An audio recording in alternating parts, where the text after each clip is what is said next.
Hey, dreamy people. If you enjoy sci fi fantasy, you're going to love my next guest. Award winning journalist and author Denise Crittendon is in studio with me today, although virtually, to talk about her latest book, Where It Rains in Color. Denise has written 3 books, 2 nonfiction books directed to teens relative to youth empowerment and self awareness. And this title is her first novel and soiree into science fiction. Welcome to the Haven, Denise. Thank you for having me on, Tanya. I've been looking forward to it. Listen, I am very, very excited to have you here. It's been a long time coming, trying to plan this. But first of all, I want to start with the title. What's the meaning behind it?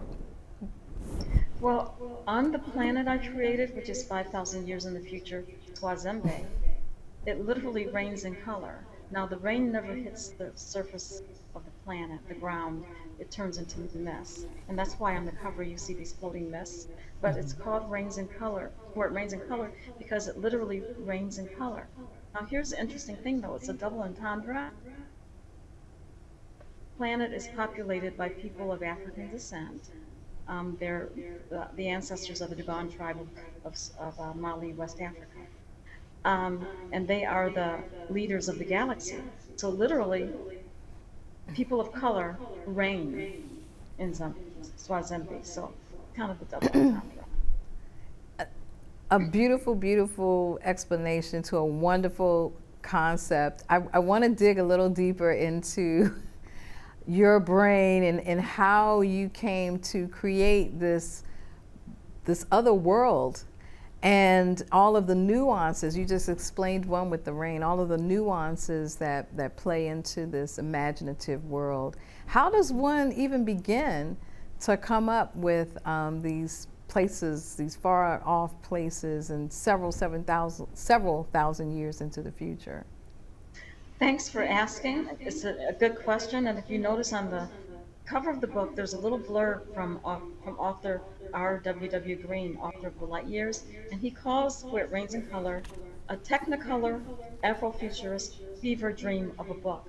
When I saw that blurb, I literally started laughing because I dreamt parts of Where It Rains in Color. It literally came to me in a dream. It was a recurring dream. I kept seeing this woman wearing a hood, standing on a cliff, and then one night it was unfolded even more, and it was the same woman, and she was being taunted by these translucent beings, and they were sentencing her to this keloid environment, and she talked to them about speaking in the Anekotep tongue of her father. I had no idea what any of that meant. I woke up, jotted it down in notes, and then I had to go to work. I was a newspaper reporter at the time. So I had to get to work, and I just stuck it in the drawer. Those notes sat in the years before I finally had a chance to pull them out, but I was always thinking about them. Wow. So that was the original impetus, along the way. Yeah. And how long did it take? Well, when did you decide to take it out of the drawer and actually work on it as a novel? Yeah, I don't know how many years later it was because I can't remember at what stage I was in my career when I had the dream. I just know that at a certain point, it might have been 1993, yeah, or maybe right before then. I left the Detroit News and I was in between jobs. I later took a job at the Crisis magazine, editor of the NAACP's magazine, The Crisis, but I had a few months in between. And in fact, I had another job offer and I wouldn't take it because I said they wanted me to start right away. And I was relishing having a few months to pull those notes out and finally dive in. I think it was 3 months, and just wrote something hastily, and so it turned out to be a skeletal form of what you see now, the bare bones basics of it. And then where did it go? Back into the drawer. Well, I went to the NAACP and was editor of The Crisis. And so that's why when people ask me how long it took, I can't really say because I had those breaks. I wrote it, then stuck it in the drawer until I finally got a chance to get back to it. I think when I was ghostwriting, I had time to squeeze it in. Maybe that was 2018. So when I finally got back to it, I was writing books for other people, and I go back to my book. So it was back and forth. So think I took a year to develop it, add meat to the bones, and explore some other ideas. Amazing, amazing. So, excuse me, like collectively, if you pulled all the years together or months together that you actually focused on writing, would you say it took like maybe 2 to 3 years to print out your first draft?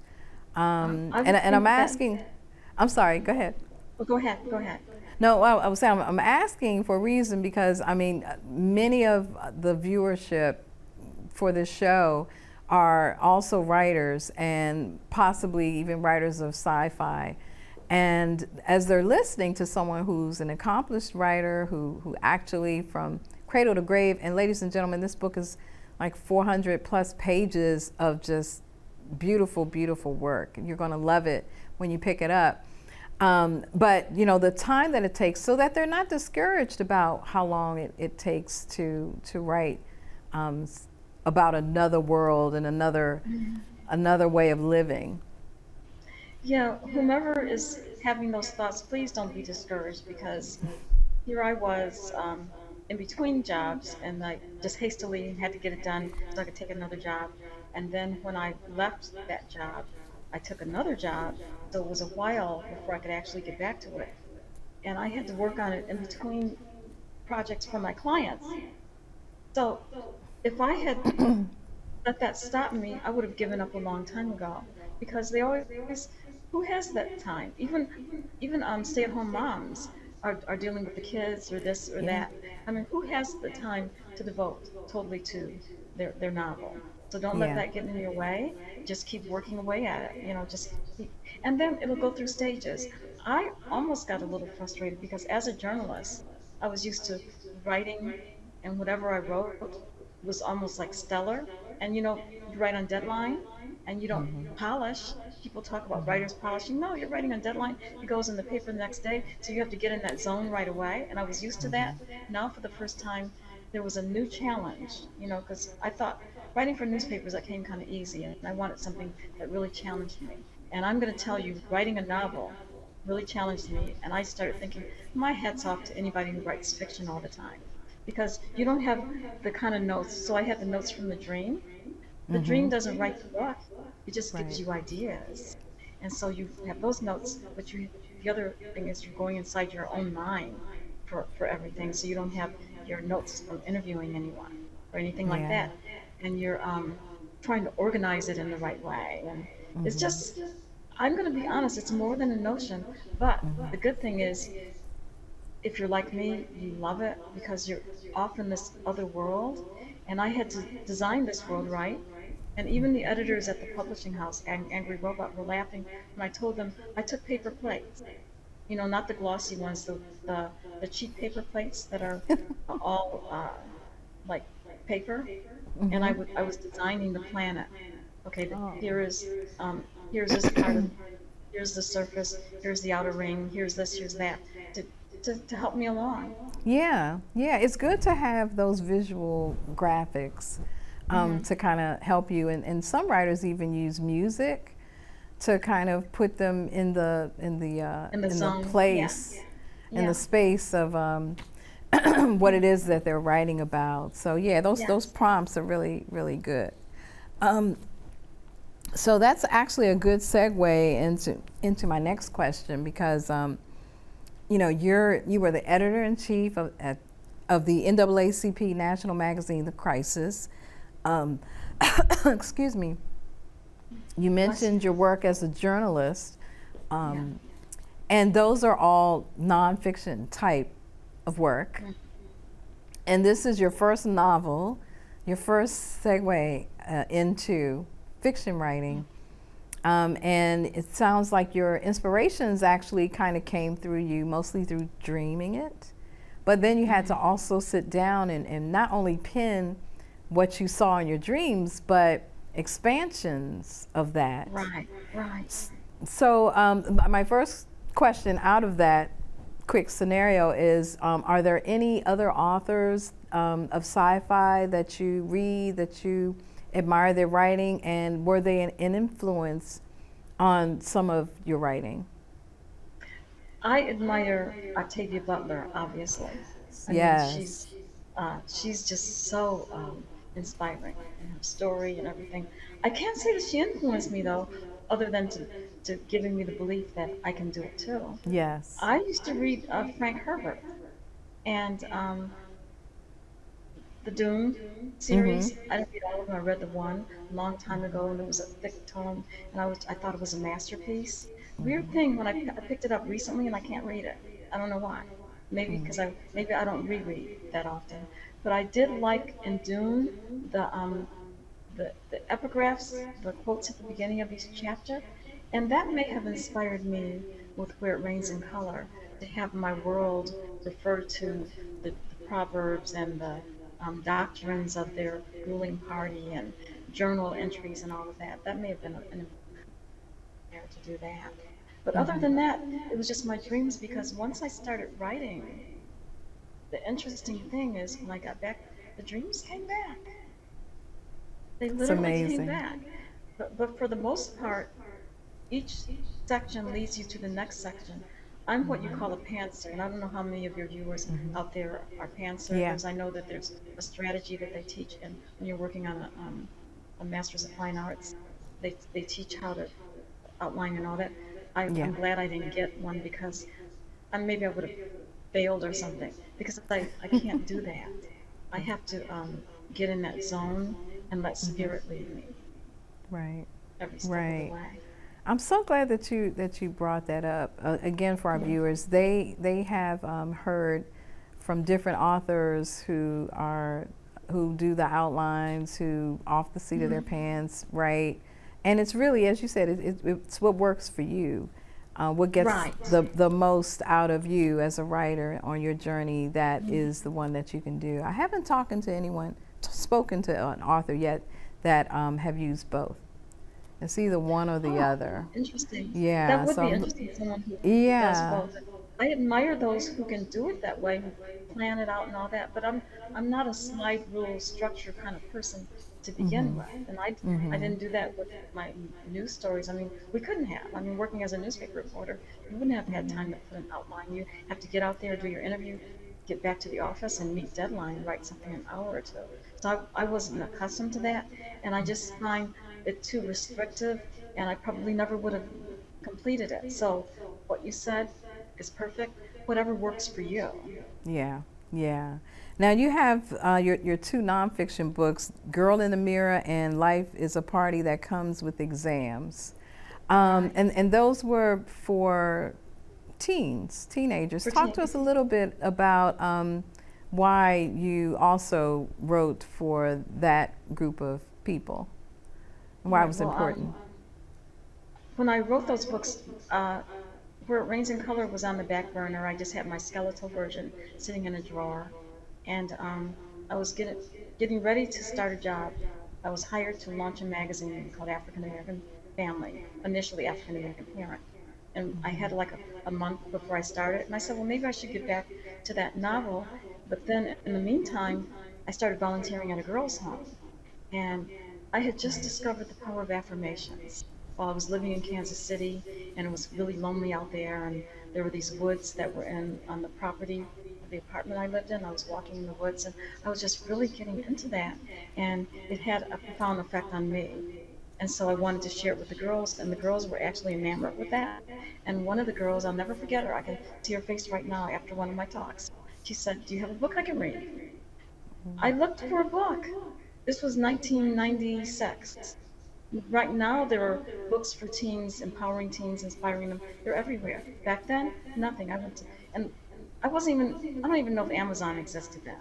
So I went to bookstore after bookstore after bookstore, couldn't find anything. And so I just stopped and I thought, okay, Where It Rains in Color, that has to wait. Right now, it seemed to me the world needed the girls needed this. So I was Yeah. responding to their need.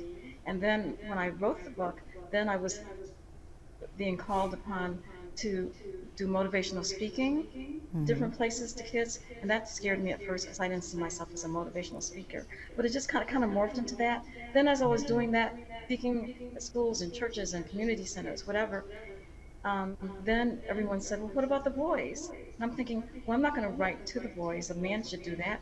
But what I'll do is I'll do another one that's gender neutral. And because I was trying to engage the boys as well as the girls, I figured I should make it a little more exciting, so I turned it into a party. Excellent, excellent. And I love that it's not written, so I will write it.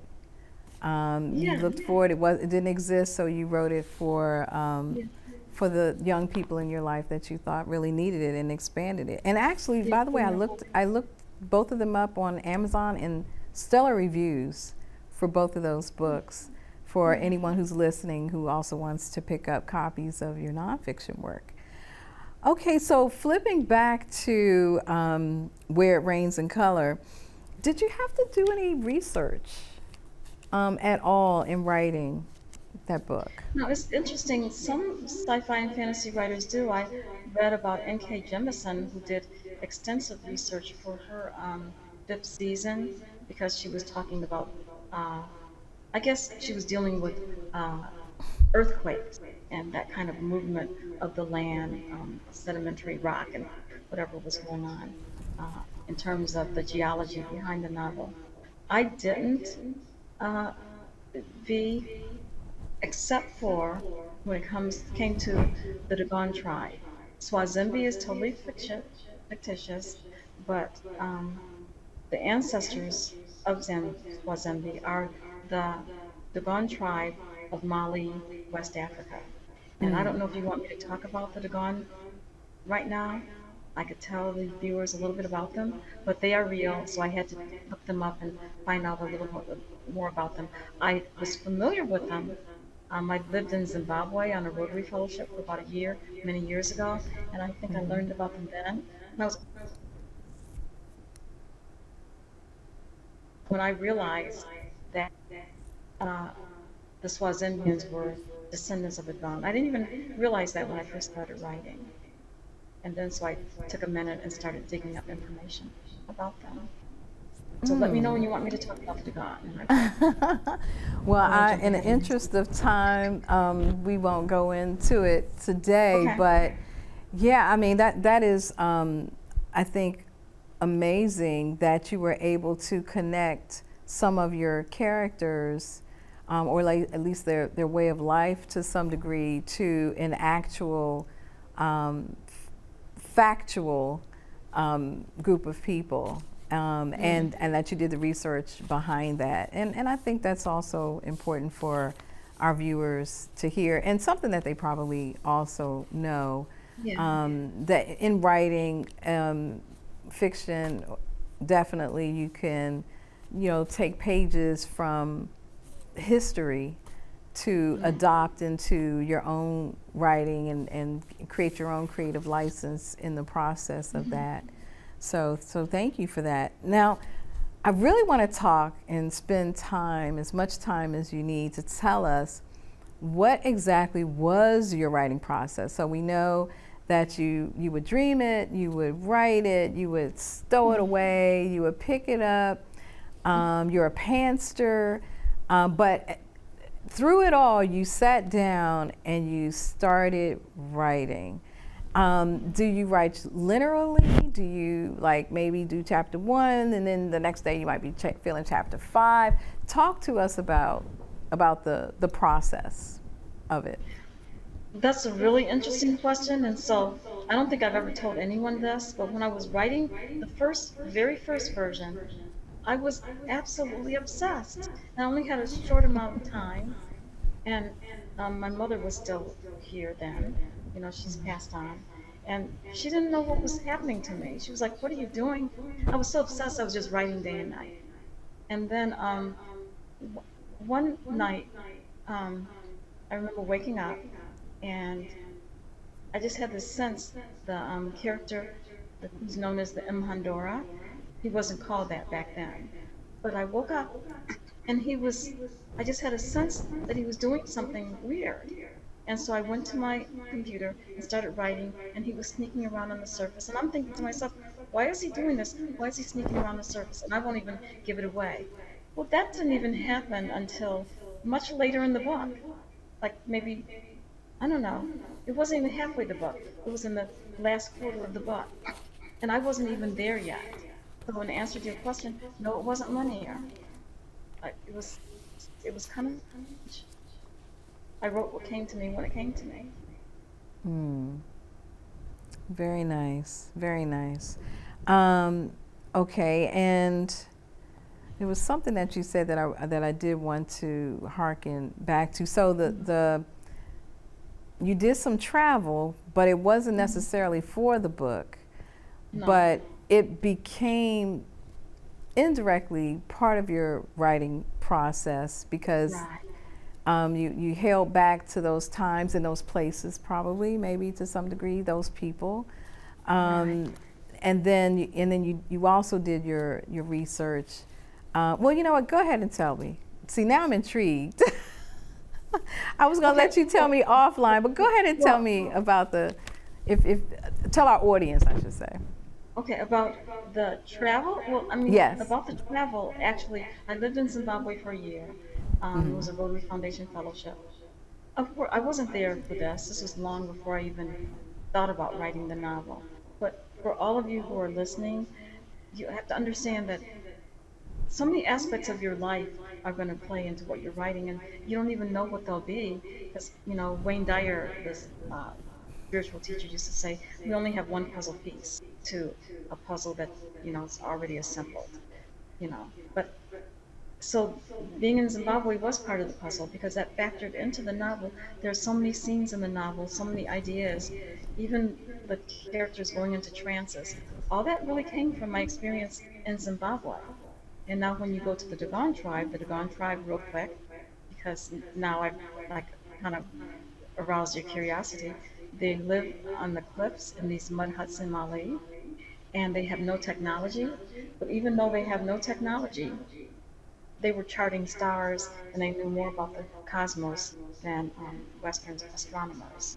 Hmm. When they were approached and asked, how in the world do you know so much about the solar system? They would always say that these beings came to them on a spinning arc from space and taught them everything they know. So, speculative fiction, you answer the question, what if? My what if is, what is it true? What if it's true? What this fact about the Dogon being taught about the solar system by these beings, the Nomos from space, that's considered Dogon mythology. Well, I figure if it's mythology, then how do they know so much, So I decided that if it's true, then these beings might have said to the Dogon, the transatlantic slave trade is going to start. Let's whisk you off to another planet, some of you. So that's some backstory. There's a lot of backstory in terms of things that have inspired me. Living in Zimbabwe, the trances, the Dogon tribe. Of course, I had the dreams, but I had life experiences because if some for years along the way before you get to it, you're collecting ideas. I even happened to attend the melanin lecture, and it was so interesting. That was kind of an inspiration and motivation behind the skin tone of the people, the shimmer, all of that. Oh, and the regeneration of limbs. I believe that um, the human body has great capacity to heal itself, and that comes Hmm. through in the novel, loud and clear.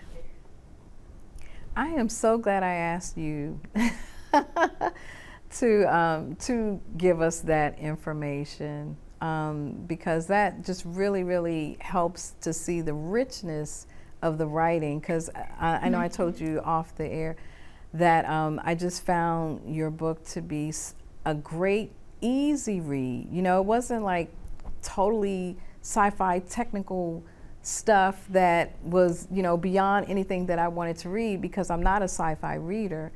But I am a lover of good storytelling, and Wow. that's definitely what is contained in the pages of your book. And so just hearing a little bit of the backdrop and the readers in the audience who pick up the book will definitely be able to make those connections. But having that piece of information, I think, really helps. So what's next? Is there a part two? Are you working on anything right now? Well, I want to do a sequel. The sequel, I can already tell you the title, is called The Walk of the Trinity. And if you've read the first one, you get the idea, you know, that the Trinity breath and all of that. I didn't do a sequel yet because the publisher, Angry Robot, they hadn't requested one because they want sales to be at a certain point. It did well, it's still doing well, but they want it to be blockbuster. So I was like, okay, I'll get to that later because I'm still going to do it. I have to because the book kind of ends on a cliffhanger, and I want to know what Lily was up to. I have to. At once she's had made this discovery, and now she's a healer. We have to see where she's going to go with this. So Yeah. meanwhile, I wrote a novel, um, a YA novel. Um, the temporary name or title is The Bronze Storyteller. My agent believes that the publisher might change it. And with this novel, we have a little black girl, but she's known as a bronze girl, who has this unique ability to have flashbacks into the past. But here's the interesting thing about the past. The past isn't the past because the earth has undergone a shift and everything on the earth has vanished. And no one has any memory of what technology was. So there's no technology, we're starting over. And you have these elderly people who are the storytellers who do something called plunging and they see the past, and you have this one little girl, she can do it too. So that's all I'll give away about that one. Okay, okay, and we'll have to have you come back to talk about that when it's published. Now, Oh, how and maybe can I'll people? get to see it in person. Yes. Yes, that would be awesome. That would be awesome. We'll fly you in. So, how can people reach you and get more information Pardon? about your books? Oh, to reach me, please go to denisecrittendon.blog. That's Denise Crittendon, CRITTENDON.blog. My email address is denisecrittendonbooks@gmail.com. So you can check out my blog and email me there, or go straight to my email address, denisecrittendonbooks@gmail.com. Or, you know, message me on Twitter, Facebook, or Instagram. On Instagram, what am I? Instagram is at Denny Crittendon7. Is that DENI? I think D- so. I don't even know my I think Twitter it and is too. I think I did see it as DENI. on Instagram, Mm-hmm. or and then I think on Facebook, I mean on Twitter is Denise Crittendon. You can find me. And on Facebook, They'll it's find. my Just listen. All they have to do is Google you, and your information will come up yeah, it for does. A sure. lot pops up when you Google me. Yeah. Yeah, yeah. Well, thank you so much for joining us in the Haven. And Dreamcatchers, I hope you enjoyed my chat with author Denise Crittendon. To learn more about her and her latest releases, you can visit her blog at denisecrittendon.blog. As always, you can find us socially on Instagram, Facebook, and TikTok at Writers Haven Show or at Author V. Helena. Tune in and subscribe to our channels on YouTube, iTunes, iHeartRadio, Spreaker, Sonos, Alexa, SoundCloud, Spotify, Audible, Amazon Music, basically wherever you go to get your streaming fix. And you can go to our website at www.writershavenshow.com for details on our broadcast channels. Thanks for joining us, and until next time, catch fire on purpose.